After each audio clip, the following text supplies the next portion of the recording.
Hello mga ka-acid. Bali mga ka-acid, ang acid talaga natin, ano lang naman yung acid eh. Hindi naman to delikado yung acid. Totoo, pag may acid ka, ang maramdaman mo talaga yan, una sa lahat, yung parang may lumalabas na dito, may lumalabas na parang laway na maasim, minsan mapait. At saka, dito nagbabara mo yung dito mo, tapos yung dito mo, dibdib, humahapdi yan, humahapdi. Na para kang, humahapdi na parang tusok-tusok ng karayom. Ganon yung mga atake ng mga acid reflux natin.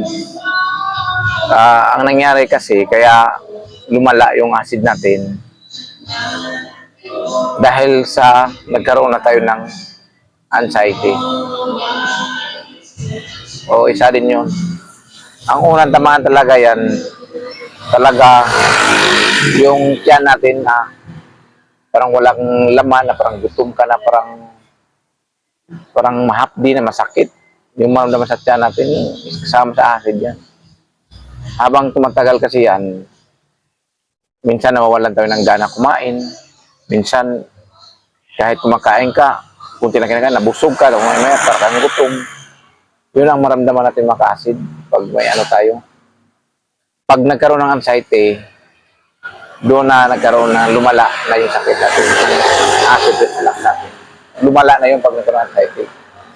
Kasi, pag nagkaroon kasi ng anxiety, doon na nagkaroon ka ng takot, mabilis kang mapagod, mabilis kang mahingal, tapos kahit kaya mo naman na gagawin, ayaw mo nang kakayanin kasi nga nauna ka na ng takot. Kasi ang lagi mo lang iniisip yan, yung katawan mo, kung kailan atake, atake.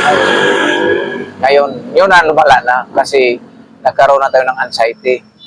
Lalo na pag iba't iba ng maramdaman sa katawan natin na ang totoo yan, hindi naman totoong nangyari yan, pero naramdaman natin na ganito, sakit mo katawan natin, palipat-lipat, mayroong gumagalaw sa katawan natin, mayroon yung utak natin, wala na, parang nanghihina ng loob.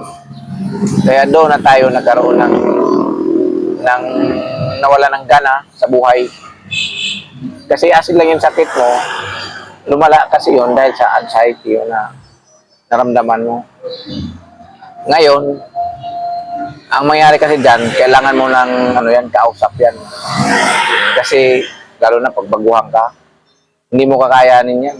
Kailangan mo may kausap, maggabay sa'yo na ganyan ang acid, ganito yung acid, hindi tayo dapat matakot. Mag-ano lang tayo, magdasal tayo, ibigay natin sa Panginoon kung ano man yung kapalaran natin. Pero gusto pa natin mabuhay. Kaya huwag tayong mawalan ng pag-asa. Alam niyo kasi, ang acid kasi, gagaling at galing yan kahit walang gamot.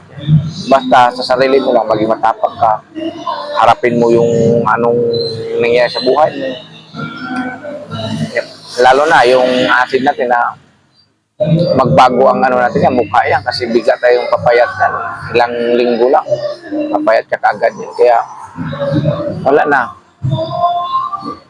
Ang size na wala tayo ng gana, pero hindi dapat lakasan ang loob natin na ang labanan ko to, gagaling ako dahil gusto pang gumaling, lalo na bata pa tayo, gusto pa tayo yung mahaba pa yung buhay natin. Kaya bakit tayo matatakot? Harapin natin, pabayaan natin kung ano man ang planong sa atin, basta tayo gusto pa tayong mabuhay.